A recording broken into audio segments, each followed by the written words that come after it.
Pendant 23 ans, j'ai vécu dans l'ombre de mon frère, réduite à le servir en silence. Lors de l'ouverture du testament de ma grand-mère, ma mère a voulu m'exclure. Mais le notaire m'a retenue pour révéler une lettre secrète bouleversante. Bonjour à tous, je m'appelle Evelyne Dubois. J'ai 31 ans. Pendant 23 ans, j'ai préparé les repas de mon frère, nettoyé sa chambre, plié son linge et me suis tenue juste en dehors du cadre de chaque photo de famille pendant que mes parents l'appelaient celui qui comptait vraiment. Et la première fois que quelqu'un a brisé ce schéma, c'était lors de la lecture du testament de ma grand-mère. Quand ma mère m'a dit d'attendre dehors, le notaire a levé les yeux et a dit « Non, elle reste ». La pièce est devenue silencieuse quand il a dit ça. Pas un silence bruyant, pas un silence de choc ou de stupéfaction. Pire, le genre de silence qui rend chaque personne dans la pièce soudainement consciente du rôle qu'elle attendait des autres. Ma mère avait une main sur la porte de la salle de réunion et l'autre agrippée à la lanière de son sac à main. Mon père était déjà assis, les jambes croisées, arborant l'expression qu'il utilisait chaque fois qu'il s'attendait à ce que le monde confirme son importance. Mon jeune frère Romain regardait son téléphone comme si le deuil était une chose que les autres étaient censés gérer à sa place. Et moi? Je me tenais à moitié dans le couloir, à moitié à l'intérieur, exactement là où ma mère m'avait placé. « Attends juste dehors », avait-elle dit doucement, comme si elle me protégeait de quelque chose. C'est une affaire de famille. Une affaire de famille. Cette phrase m'avait suivi toute ma vie comme une porte verrouillée. J'étais assez de la famille pour récurer les casseroles, repasser les chemises, porter les plateaux et manquer de sommeil, mais jamais assez de la famille pour m'asseoir en premier. Le notaire, Maître Beaumont, a enlevé ses lunettes et a regardé ma mère droit dans les yeux. « Madame Dubois, votre grand-mère a laissé des instructions très claires. Evelyne doit rester dans la pièce pendant toute la lecture. » Ma mère a cligné des yeux. Mon père s'est redressé sur sa chaise. Romain a fini par lever les yeux. Pour la première fois de ma vie, j'ai senti quelque chose de petit et de dangereux se déployer en moi, car ma grand-mère était morte depuis 6 jours et elle était toujours la seule personne de la famille à savoir exactement quelle était ma place. Mais la vérité, c'est que cette pièce n'a pas commencé avec son testament. Tout a commencé dans notre cuisine, 23 ans plus tôt, avec une chaise sur laquelle je n'avais pas le droit de m'asseoir. Mon frère Romain avait 4 ans de moins que moi. Mais depuis le jour de sa naissance, mes parents ont agi comme s'il était arrivé avec une couronne que personne d'autre n'avait le droit de toucher. Ma mère l'appelait son garçon miracle. Mon père l'appelait l'avenir de la famille. Moi, je l'appelais Romain parce qu'il fallait bien que quelqu'un le fasse. À l'âge de 8 ans, je lui préparais ses tartines avant l'école. À 10 ans, je préparais ses vêtements. À 12 ans, je savais comment il aimait son croque-monsieur, combien de temps il fallait réchauffer ses chaussettes au micro-ondes quand il disait qu'elles étaient froides. Et exactement à quelle vitesse je devais nettoyer la salle de bain de l'étage avant que ma mère ne rentre du travail et ne trouve une excuse pour dire que j'étais paresseuse. Romain n'avait jamais de corvée. Romain avait du potentiel. C'était le vocabulaire de notre maison. Il avait besoin de repos pour le football. Il avait besoin d'espace pour l'école. Il avait besoin de calme parce que les garçons étaient différents. S'il laissait de la vaisselle dans l'évier, on me disait d'arrêter de chercher la petite bête. Si je laissais un seul verre sur la table, ma mère se tenait dans l'embrasure de la porte et disait « Tu feras une épouse épouvantable si tu continues à agir en enfant pourri gâté. » Pourri gâté. J'avais 13 ans la première fois. Ce mot m'a fait rire intérieurement car, à l'époque, j'avais déjà compris quelque chose d'important. Les gens comme mes parents accusent le mauvais enfant d'égoïsme quand ils essaient de cacher d'où vient tout le travail. La partie la plus étrange, c'est que rien de tout cela ne semblait dramatique de l'extérieur. Il n'y avait pas de disputes hurlantes tous les jours, pas de cruauté sensationnelle. C'est pourquoi les familles comme la mienne survivent si longtemps en public. Tout était poli, silencieux, explicable. Romain avait eu la plus grande chambre parce que c'était un garçon. J'avais appris à cuisiner parce que c'était bon pour moi. Je restais à la maison au lieu d'aller aux soirées parce que quelqu'un devait aider grand-mère après son opération de la hanche. Bien que, curieusement, Romain n'était jamais disponible pour ce genre d'amour. Et grand-mère a tout vu. Pas d'un seul coup. Pas dans un moment digne d'un film où elle aurait fait irruption pour me sauver. Elle l'a vu de la façon dont les femmes plus âgées voient souvent la vérité, en remarquant qui est toujours debout quand tout le monde est assis. Elle a remarqué que je servais chaque assiette au repas de fête et que je mangeais en dernier. Elle a remarqué que ma mère m'appelait depuis le salon pour resservir du soda à Romain alors qu'il était assis plus près de la cuisine que moi. Elle a remarqué que lorsque la famille venait nous rendre visite, mon père se vantait de l'avenir de Romain, mais me présentait en disant « Evelyne est d'une telle aide pour sa mère ». Une aide, comme si je n'étais pas une fille, mais un équipement électroménager. La première fois que grand-mère a contesté cela ouvertement, j'avais 16 ans. Romain avait renversé un bol entier de ragoût sur le tapis du salon, et ma mère s'est tournée vers moi machinalement en disant « Evelyne, nettoie ça ». Grand-mère, depuis son fauteuil inclinable près de la lampe, a dit « Pourquoi ? Ses mains sont cassées ?» Personne n'a bougé. Romain a ri nerveusement. Mon père a dit « Oh, s'il te plaît, maman ». Mais grand-mère a continué à le fixer, pas moi. Il a 2 bras, sûrement. Lui aussi, Thierry. C'est drôle comme la seule personne que tu as entraînée à bouger dans cette maison, c'est la fille. Cette phrase est restée suspendue dans l'air comme de la fumée. Rien n'a changé du jour au lendemain. Les familles comme la mienne ne changent jamais du jour au lendemain. Elles s'adaptent lorsqu'elles sont démasquées. Après ça, ma mère est devenue plus prudente devant grand-mère. Mon père la qualifiait de vieux jeu quand elle faisait des objections. Romain a fait semblant d'être gêné pendant peut-être une semaine, puis a recommencé à laisser ses bols dans l'évier et ses serviettes par terre, parce que les systèmes sont faciles à maintenir quand ils sont construits pour votre confort. Pourtant, quelque chose avait changé. Grand-mère a commencé à m'appeler directement, à m'inviter à déjeuner, à me glisser des billets pliés pour toi, pas pour la maison, à poser des questions que personne d'autre ne posait, comme si je n'étais jamais fatiguée. Je répondais toujours que j'allais bien. C'est la réponse que les filles comme moi sont entraînées à donner avant même de connaître la question. Puis l'hiver dernier, grand-mère est vraiment tombée malade. Rien de dramatique au début, une baisse d'appétit, plus de sieste, un séjour à l'hôpital qui s'est transformé en 2. Le genre de déclin qui apprend à une famille exactement qui elle est. Mes parents apparaissaient quand il y avait des formulaires à signer ou des proches à impressionner. Romain est venu 2 fois, les 2 fois en coup de vent. C'est moi qui suis restée pendant les longs après-midi, à lui mettre de la crème sur les mains, avec du thé devenu froid à son chevet, à l'écouter quand sa voix devenait basse et sincère. 3 jours avant sa mort, elle m'a serré le poignet et m'a dit, quand ils commenceront à tout organiser après mon départ, ne les laisse pas te mettre dans le couloir. Je pensais qu'elle parlait émotionnellement. Je n'avais pas réalisé qu'elle parlait au sens littéral. Maintenant, debout à la porte de cette salle de réunion, avec la main de ma mère se crispant toujours sur son sac à main, je comprenais. Maître Beaumont a ouvert un dossier, m'a regardé, puis a sorti une enveloppe scellée de sa poche intérieure. Mon nom était écrit au recto avec l'écriture de ma grand-mère. Maître Beaumont ne m'a pas tendu l'enveloppe. Il l'a ouverte lui-même. C'était important, car à l'instant où le seau a été brisé, la pièce a cessé d'être sous le contrôle de ma mère. Le papier à l'intérieur était couleur crème, plié une fois, avec l'écriture de ma grand-mère inclinée fermement en haut de la première page. Avant même qu'il ne commence à lire, ma mère a dit « Cela me semble inutile ». Maître Beaumont l'a regardé par-dessus ses lunettes. Votre mère ne semblait pas de cet avis. Puis il a commencé. Si Sylvie a essayé de mettre Evelyne dans le couloir, alors j'avais raison sur plus de choses que je ne l'aurais souhaité. Ma mère s'est figée. Mon père a laissé échapper une douce expiration par le nez, le son qu'il faisait chaque fois qu'une femme était dérangeante par écrit.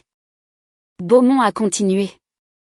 Je fais lire ceci devant tout le monde car, si ma famille a fait une chose avec constance, c'est de demander à Evelyne de faire le travail en privé et de ravaler l'insulte en silence. J'aimerais, pour une fois, que toute la pièce l'entende. Personne n'a bougé. Romain a arrêté de faire semblant de ne pas écouter. Je n'ai pas respiré correctement jusqu'à ce que Beaumont tourne la page. J'ai regardé cette fille débarrasser les assiettes pendant que son frère restait assis. Manquer des soirées pour s'occuper de proches qui se souvenaient à peine de son prénom.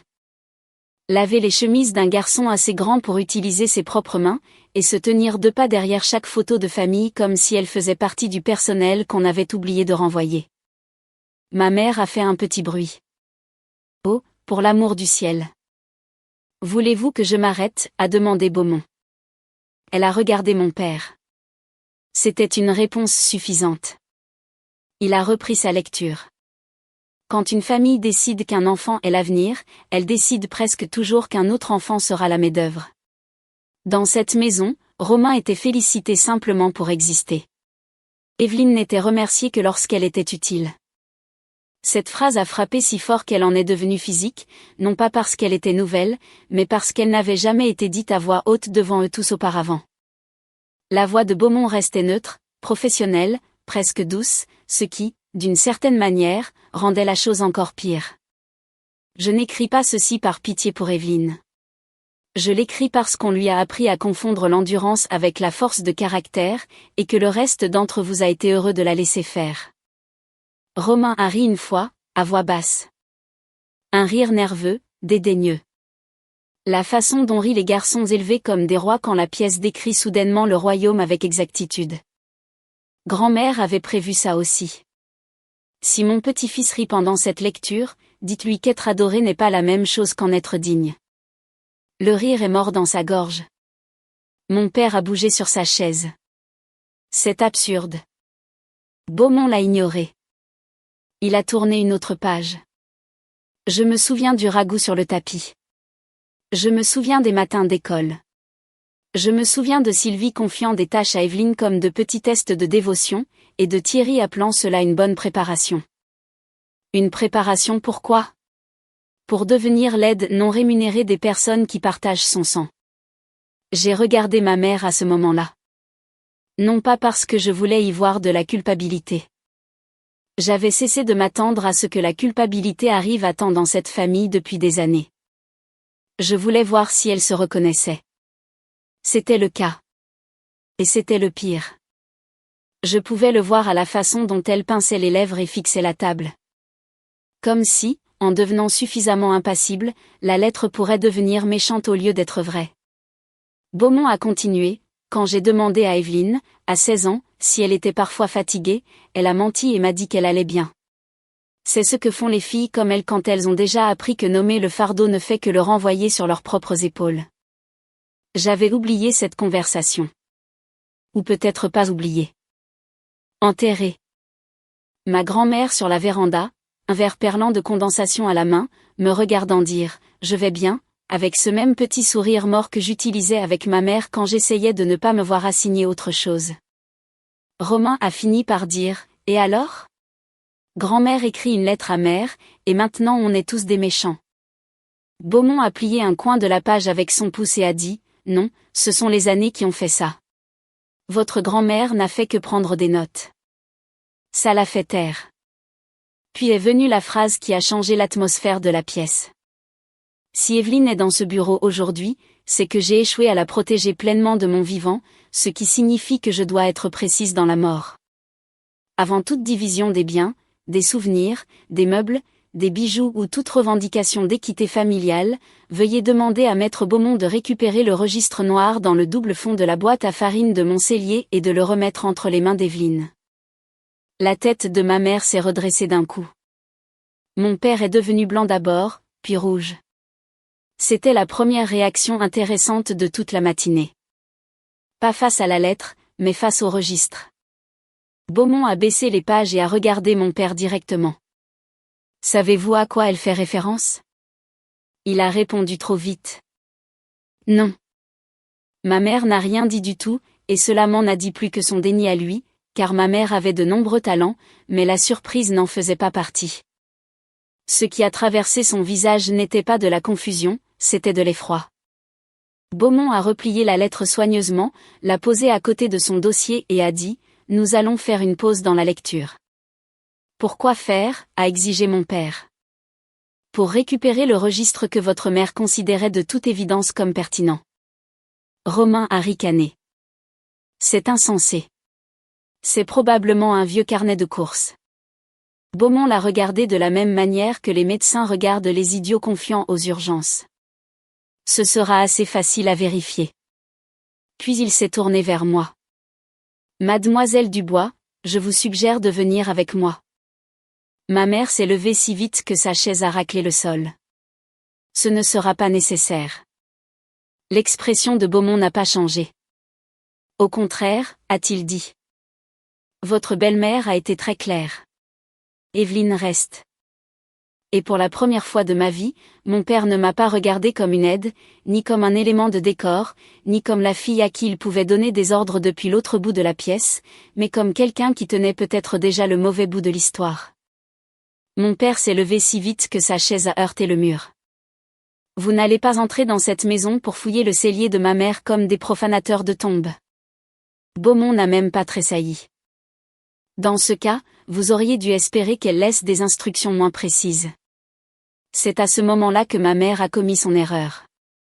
Pas une grosse erreur, juste une phrase sortie trop vite. Il n'y sera pas. La pièce s'est tournée vers elle. Mon père l'a regardée. Romain l'a regardée. Et Beaumont, qui avait passé les 15 dernières minutes à parler avec la patience d'un saint en cravate, a finalement laissé percer un peu d'acier dans sa voix. C'est une chose très intéressante à savoir avec une telle certitude, Madame Dubois. Elle a ouvert la bouche, l'a refermée, puis a essayé la vieille astuce familiale consistant à transformer la précipitation en innocence. Je veux seulement dire que ma mère déplaçait constamment ses affaires vers la fin. Personne ne l'a cru. Pas totalement, pas proprement, car il y a une différence entre la confusion et la prescience, et ma mère venait juste de franchir la limite en talons aiguilles. Beaumont a appelé son assistant, a demandé un témoin du cabinet, puis m'a demandé de monter en voiture avec lui jusqu'à la maison de ma grand-mère. Mes parents ont suivi dans leur propre voiture. Romain est venu aussi, se plaignant tout le trajet comme si le dérangement lui était personnellement arrivé. La maison semblait vide sans grand-mère. Pas hantée, juste silencieuse. Le genre de silence qui s'installe quand la seule personne d'une famille qui disait la vérité a été retirée de la pièce. Sa cuisine sentait encore légèrement l'huile essentielle de citron et le thé.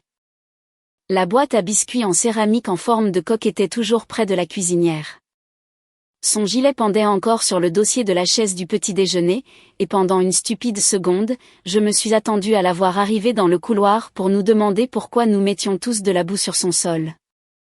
Beaumont est allé directement au cellier, non pas parce qu'il savait où était la boîte à farine, mais parce que ma grand-mère avait un jour écrit des instructions comme d'autres construisent des clôtures.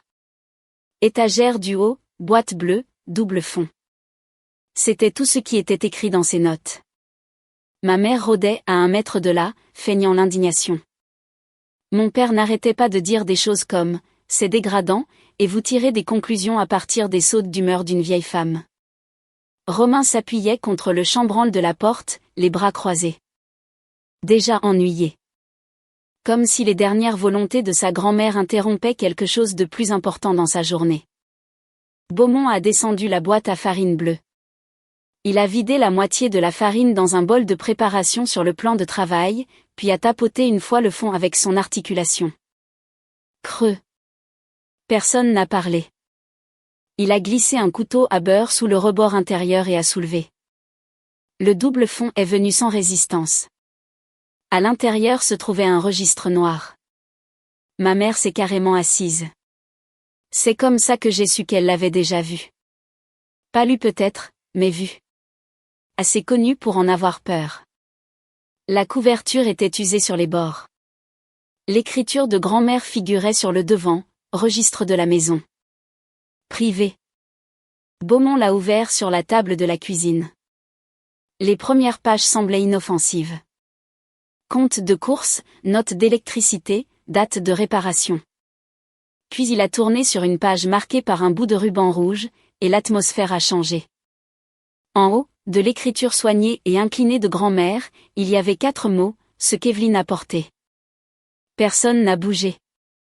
Beaumont a lu en silence pendant 1 seconde, puis m'a tendu le cahier. Je ne sais pas à quoi je m'attendais. Mais pas à ça.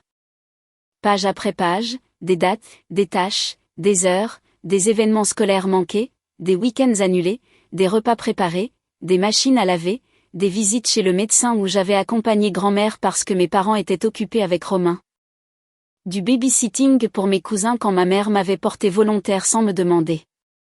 L'été de mes 17 ans, il y avait des entrées pour chaque jour où Romain s'était entraîné pour son stage de football. Petit déjeuner préparé, uniforme lavé, déjeuner emballé, chambre nettoyée, crampons retrouvés, trajet organisé. À côté de 3 de ces entrées, grand-mère avait écrit dans la marge, sa mère appelle ça rien. Une autre section était pire. L'argent. Le cadeau de l'obtention de mon diplôme de tante Denise, emprunté pour les courses familiales.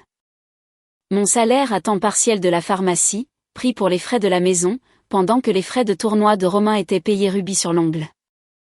Le petit compte d'épargne universitaire que grand-mère avait ouvert pour moi quand j'avais 10 ans, fermé, transféré, utilisé pour la caution du premier semestre de logement de Romain. Je suis restée assise là, le registre ouvert entre les mains, et j'ai senti quelque chose se briser net à l'intérieur de moi. Non pas parce que je n'avais jamais su que mes parents le préféraient, car le favoritisme est une chose.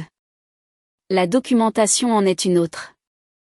La douleur, on peut y survivre. L'épreuve vous transperce jusqu'à la moelle. Romain s'est alors avancé, enfin intéressé. Qu'est-ce que c'est censé prouver ? J'ai levé les yeux vers lui, et avant que je ne puisse répondre, Beaumont a tendu le bras à travers la table, a sauté 6 pages en avant et a dit, peut-être cette partie. Il a tourné le registre vers mon père. Scotchés sur les 2 pages se trouvaient les copies de 2 chèques. L'un de grand-mère à mes parents, marqué « pour l'éducation d'Evelyne uniquement ». Un reçu bancaire montrant que les fonds avaient été retirés 3 semaines plus tard et combinés avec un paiement à l'académie de football d'élite. Mon père est devenu gris autour de la bouche. Ma mère a commencé à pleurer. Romain a froncé les sourcils, sincèrement confus, ce qui, d'une certaine manière, m'a mise plus en colère que s'il avait ri. « Qu'est-ce que ça a à voir avec moi ?» a-t-il demandé. Grand-mère avait aussi répondu à cela. Beaumont a lu la ligne directement sous le reçu. Il en bénéficie, alors il plaidera l'innocence. C'est ainsi que l'on fabrique les fils rois. La cuisine est devenue complètement silencieuse. Puis Beaumont a tourné encore une page. Une note scellée était scotchée à l'intérieur de la 4e de couverture, avec sur le dessus, l'écriture de grand-mère, si le registre est trouvé, lisez ceci seulement après qu'ils aient tout nié. Mon père s'est levé. J'en ai fini avec ça. Beaumont a posé une main sur la note. Vous peut-être, a-t-il dit, mais pas votre mère. Et pour la première fois de l'après-midi, personne n'a essayé de l'arrêter lorsqu'il a brisé le seau. Beaumont a brisé le seau. Le papier à l'intérieur était plus fin que la première lettre, mais l'écriture était plus acérée, moins affectueuse, plus définitive. Le genre d'écriture que les gens font lorsqu'ils n'essaient plus de convaincre personne de quoi que ce soit. Il a lu la première ligne à haute voix. S'ils entendent ceci, c'est qu'ils ont déjà menti dans ma cuisine. Ma mère a fait un bruit comme si on l'avait frappé. Mon père ne s'est pas rassis. Beaumont a continué. Thierry dira que Romain ne savait rien. Sylvie dira qu'Evelyne a été aimée à sa façon. Romain aura l'air confus parce que la confusion a toujours été la chemise la plus propre qu'on lui ait préparée. Le visage de Romain a immédiatement rougi. C'est ridicule, a-t-il dit. Beaumont a lu en l'ignorant totalement. Je suis fatigué de l'histoire familiale selon laquelle Evelyne n'était que serviable. Être serviable, c'est apporter un gratin. Être serviable, c'est conduire quelqu'un à un rendez-vous. 23 ans de service non rémunéré à l'intérieur de sa propre maison d'enfance, ce n'est pas de l'aide. C'est de l'exploitation déguisée en vertu. Personne n'a bougé. J'ai entendu le réfrigérateur bourdonner. L'horloge au-dessus de la cuisinière a fait un tic. Mon père a croisé les bras, mais il était trop tard pour les postures maintenant. La note tenait la pièce en haleine. Beaumont a tourné la page. J'ai regardé Sylvie laisser cette fille manger en dernier pendant des années. J'ai regardé Thierry féliciter son fils de respirer et sa fille de récurer les poils. J'ai regardé l'argent de l'université disparaître dans le football. Les corvées devenir des leçons et chaque protestation requalifiée en manque de respect. Si vous vous tenez dans cette cuisine en prétendant ne pas vous en souvenir, alors l'âge ne m'a pas rendu cruelle, seulement précise. Ma mère s'est mise à pleurer plus fort, non pas parce que les mots étaient injustes, mais parce qu'ils étaient exacts. Cette distinction a son importance. Beaumont a baissé le papier une seconde et a regardé mon père. Voulez-vous que je m'arrête? La mâchoire de papa s'est contractée. Non. Intéressant. Peut-être pensait-il encore que l'endurance pourrait sauver les apparences. Peut-être voulait-il entendre jusqu'à quel point cela pouvait empirer pour pouvoir, plus tard, qualifier ça d'exagération. Les hommes comme lui pensent souvent que survivre à la lecture signifie gagner le débat. Il n'avait aucune idée de ce qu'il attendait encore. Beaumont a repris. Il y a 3 ans, après que l'argent pour les études a été dépensé et que Romain continuait à prendre des chemises propres dans la buanderie sans aucune honte, j'ai changé mon testament. Et voilà. Pas la maison, pas le registre, le testament. Mon père s'est figé de la tête aux pieds. Ma mère a porté ses 2 mains à sa bouche. Romain a dit, changer comment? Beaumont ne lui a pas répondu. Il a simplement continué à lire les mots de grand-mère. J'ai dit à maître Beaumont d'arrêter de considérer ma succession comme un confort familial et de commencer à la considérer comme une correction finale.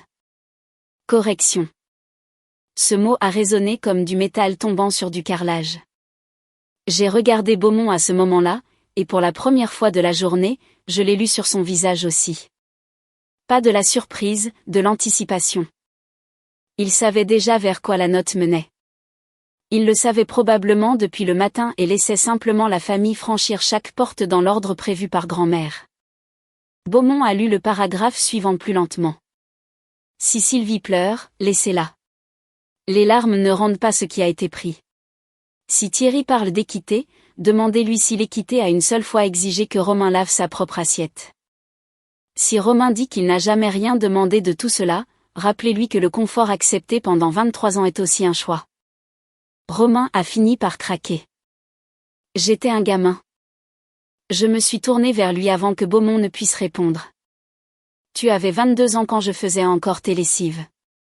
Ça l'a fait taire, car les pires mensonges dans les familles ne sont généralement pas factuels. Ils sont proportionnels. Il voulait que l'enfance couvre tout. Ce n'était pas le cas. Loin de là. Beaumont a continué. Il y a une photographie dans le cadre en chêne sur l'étagère de mon salon, qui date de Pâques d'il y a 15 ans. Tout le monde sourit. Evelyne est à 3 pas derrière les chaises, tenant un plat de service. Si quelqu'un dans cette cuisine doute encore de ce que je veux dire, dites-lui de regarder la photo et de se demander pourquoi la seule fille qui a préparé le repas n'a pas eu le droit de s'asseoir pour le manger. J'ai fermé les yeux une seconde. Je connaissais cette photographie. Gilet rose, jus du gigot sur mon poignet. Ma mère m'appelant depuis la cuisinière juste avant que l'appareil photo ne flash. J'avais oublié ce détail jusqu'à ce que grand-mère le remette dans mon corps avec une seule phrase. Mon père a détourné le regard en premier. C'était important aussi. Non pas parce que la honte était pleinement arrivée, mais parce que le souvenir l'était. Beaumont a atteint le dernier paragraphe. Ne les réconfortez pas avant la fin de la lecture. Ils ont déjà confondu la douceur d'Evelyne avec du consentement beaucoup trop de fois. Remettez-les sur leur chaise, ramenez-les au cabinet, et terminez exactement comme c'est écrit. La note s'arrêtait là. Pas de fioriture pour la signature, juste Éléonore Dubois à l'encre foncée et régulière. La cuisine est restée silencieuse pendant plusieurs secondes après que Beaumont ait plié la note. Ma mère pleurait ouvertement maintenant, mais ça ne changeait pas l'atmosphère. Mon père avait l'air de quelqu'un qui venait de réaliser que la maison, le registre, la note. Rien de tout cela n'était accidentel. Grand-mère n'avait pas laissé de chaos. Elle avait laissé une séquence. Romain a finalement dit, d'une voix plus douce maintenant, qu'est-ce qu'elle veut dire par « terminer exactement comme c'est écrit ». Beaumont a remis la note dans le registre et l'a fermée. Cela signifie, a-t-il dit, que nous retournons au cabinet. Mon père s'est avancé vers la table. Non, nous pouvons en discuter ici. Beaumont l'a regardé avec quelque chose qui ressemblait à de l'ennui. Non, a-t-il dit. Vous l'entendrez là où votre mère voulait qu'Evelyne soit exclue. Cette phrase a frappé ma mère plus fort que tout le reste. Parce que soudain, toute la journée avait pris forme. Le couloir, la pièce, la lettre, le registre, la note. Grand-mère avait construit chaque étape pour forcer le schéma familial à se révéler au grand jour avant même que l'argent n'entre en jeu. Et alors que Beaumont prenait le registre et nous faisait signe de partir, j'ai réalisé que la lecture finale n'allait pas porter sur le deuil. Elle allait porter sur les conséquences. Quand nous sommes retournés au cabinet de Maître Beaumont, personne n'a essayé de me mettre dans le couloir. C'était la première correction. Petite, temporaire, mais réelle. Ma mère s'est assise sans parler. Mon père avait l'air plus vieux que 2 heures plus tôt. Romain n'arrêtait pas de jeter des coups d'œil au registre noir, comme s'il pouvait encore se transformer en quelque chose de moins dévastateur s'il arrêtait de le regarder directement. Ça ne l'a pas fait. Beaumont a attendu que nous soyons tous assis. Puis il a ouvert le testament. Pas de long discours, pas de théâtre, juste la voix de ma grand-mère traduite en langage juridique et en choix définitif. Des dons en espèces spécifiques à la bibliothèque de l'église et au foyer pour femmes. Son alliance à tante Denise. L'horloge ancienne à son frère. Puis, la maison. La propriété située avenue des Tilleuls, ainsi que tous les meubles non désignés par ailleurs, reviendront dans leur intégralité à ma petite-fille, Évelyne Dubois. Ma mère a fermé les yeux. Le visage de mon père n'a pas changé au début. C'était sa façon de gérer l'impact, en devenant très immobile et en espérant que le contrôle pourrait revenir s'il avait l'air suffisamment discipliné. Romain a dit, quoi? Beaumont a continué à lire. Le compte d'investissement listé en annexe B, le portefeuille d'obligations listé en annexe C, et la réserve de liquidité détenue au Crédit National reviendront également dans leur intégralité à Évelyne Dubois. C'était là le vrai coup dur, pas la maison. Le fait que grand-mère n'avait pas laissé un seul petit compromis réconfortant qu'ils auraient pu utiliser pour qualifier le résultat d'injuste. Pas de fonds commun, pas de division équilibrée, pas de cagnotte familiale que mes parents auraient pu superviser tout en louant l'avenir de Romain et en m'assignant la gratitude comme un devoir. Juste mon nom, encore et encore. Mon père a fini par retrouver sa voix. Ça n'a aucun sens. Beaumont l'a regardé. Ça avait parfaitement du sens pour votre mère. Romain a ri une fois, un rire sec et incrédule. Donc elle a tout donné à Évelyne parce qu'elle faisait la vaisselle? Je me suis tournée vers lui avant que Beaumont ne puisse répondre. Non, ai-je dit, elle m'a tout donné parce que tout le monde dans cette famille me traitait comme si je faisais partie de la cuisine. Ça a frappé plus fort que je ne l'espérais. Peut-être parce que c'était la première chose que j'avais dite de toute la journée qui était assez simple pour qu'on ne puisse pas se cacher derrière.